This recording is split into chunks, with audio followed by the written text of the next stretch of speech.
Welcome everyone to this Flax-Linen tutorial from the Alliance for European Flax-Linen and Hemp.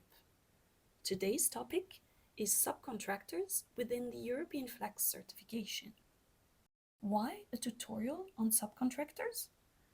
Subcontractors are essential partners in the textiles value chains. They allow certified companies to offer a wider range of services, of transformations, and of products to their clients. But since they handle or transform certified materials and goods, how does the European Flex standard take them into account? What requirements does it set to guarantee the traceability of certified products along the value chains? What exactly are subcontractors? To start simply, subcontractors are not suppliers. For example, Company B buys certified input materials from Company A, who is B's supplier. And B, in turn, is C's supplier. Company B outsources work on their certified materials to Company D, their subcontractor. The differentiating element here is the ownership of the certified materials.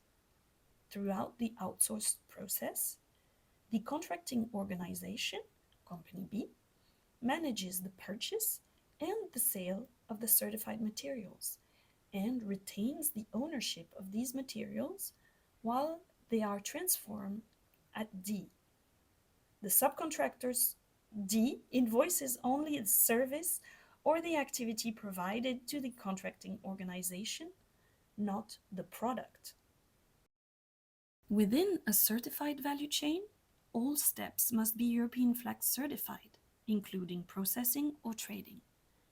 This means that companies A, B, and C must be certified. But that is not the case for Company D. European Flax certification is not required for subcontractors that are not legal owners of the materials or products. However, activities that are subcontracted must appear in the certificate scope of the contracting organization, while the subcontractors themselves do not. In our example, Company B's certification scope will have to include subcontractor D's activity, weaving. Another thing that subcontractors cannot be in a European Flax certified process is related to the contracting organization. Common ownership is an ownership structure where all sites under the scope of the European Flax certificate are owned by the same organization. Ownership means at least 51% of ownership interest over the sites. Any company with a common ownership link with your own cannot be your subcontractor.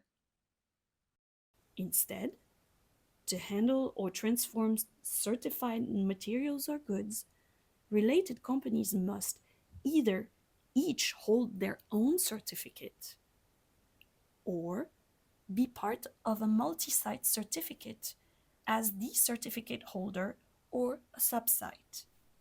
More on multi-site certificates in our next tutorial.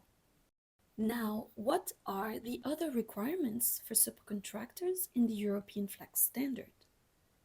The contracting organization and the subcontractor must sign an agreement where the subcontractor commits to ensuring the traceability of the certified material from input to output with the same level of requirements as certified companies. This means having a traceability system throughout the entire processes, with physical segregation of certified materials in space and time, identification by permanent physical markers at each step, documentary or software tracking, and record keeping. Subcontractors also commit to submitting to on-site controls by the organization and/or the certification body, and to requesting the approval of the contracting organization before outsourcing to other subcontractors.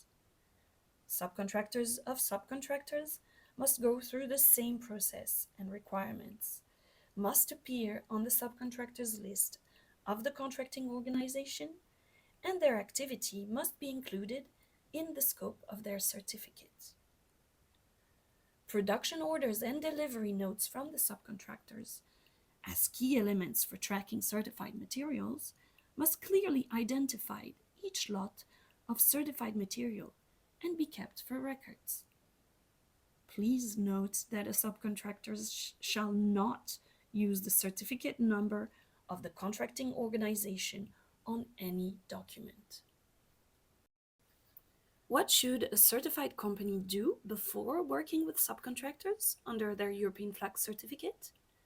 The organization shall, first, ensure the conformity of the subcontractors to the criteria we have just seen. Second, sign a contract with them.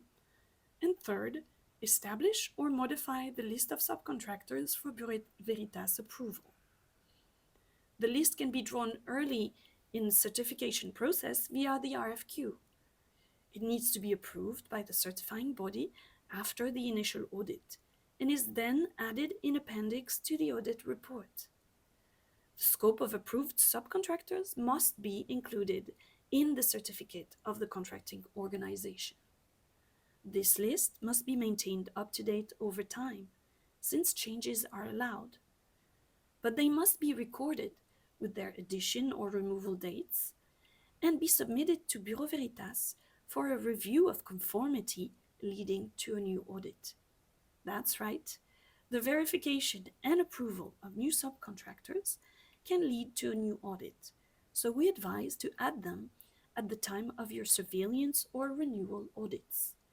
But until then, only subcontractors from the last approved list can be used. Organizations must audit their subcontractors against compliance to the European Flax standards requirements as follows: before the first production, on site, and at least once a year. The audits shall verify that traceability procedures there are written, that the employees are aware of them and implement them. They must ensure that, from input to output at each step, certified materials are physically segregated or identified with physical markers, and they are tracked by documentary or software system. A sample of production orders for certified products shall be verified for actual traceability. And the audit reports must be recorded and demonstrate the verification of the above. Subcontractors may become European Flax certified themselves, in which case the verification consists of checking the validity of their certificate and that its scope covers the outsourced activity. Bureau Veritas audits check that the organization has performed these audits of all of their subcontractors before any production through requested documents. During the first surveillance audit, the certification body samples subcontractors off the list to perform on-site audits. The sampling rules depend on the risk level for fiber blending of the subcontracted activity. If the subcontractor has a valid European Flax certificate, they are exempt from such on-site audits for subcontractors.